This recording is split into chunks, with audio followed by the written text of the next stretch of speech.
Hi, my name is Bill Bright. I'm a Superior Court judge in Connecticut and chair of the Judicial Branch's Pro Bono Committee.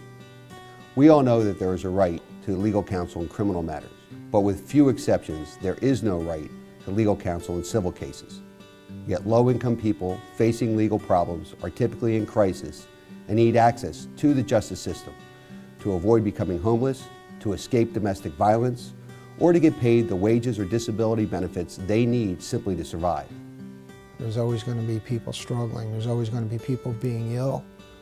There's always going to be people running into circumstances that they don't have control of. For anyone to become a lawyer is really a tremendous gift. A gift that actually brings obligations with it. And that obligation is to make sure that the justice system, criminal and civil, works. Around 80% of all family cases involve at least one unrepresented party, and almost every tenant facing eviction in housing court is unrepresented. Self-represented parties do not understand how to access and navigate the system, let alone how to get a just result. I think ultimately that folks who are engaged in pro bono work will tell you that some of the most rewarding work they've done in their entire legal career is because they accepted a pro bono case. When I was in private practice, the pro bono cases and the pro bono work I did is the work that I remember the most. It's the most personally satisfying work. It's good for the soul, frankly. You know, you become a lawyer for a lot of reasons. One of it's, I think, everyone's innate desire to help people, and to know that you're able to help someone at that level. It is really something you'll never, I don't think you can get from a paying client. It would be impossible for legal aid to take on every case that comes in. There is a large mass of individuals who need services. Funding has been cut. A lot of staff has been let go.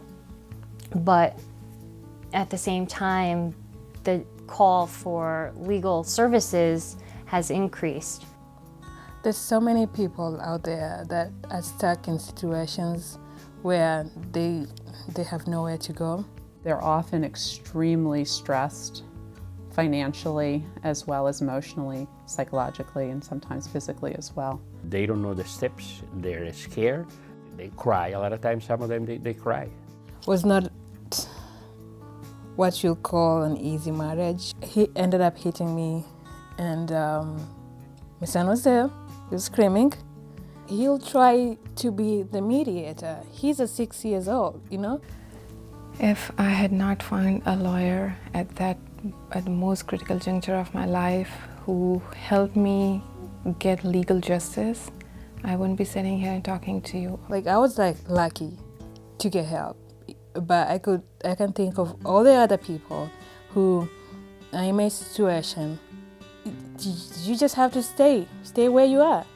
You know, keep on getting the beatings, because, you know, if you don't have family to go to, you will stay there and hope and pray that they will change. Anybody who comes into the justice system, regardless of their income, is going to be on an even playing field with whoever else is involved in the case. Over the last few years, the Judicial Branch has worked closely with legal aid providers to eliminate the barriers that may have discouraged attorneys from providing pro bono services in the past.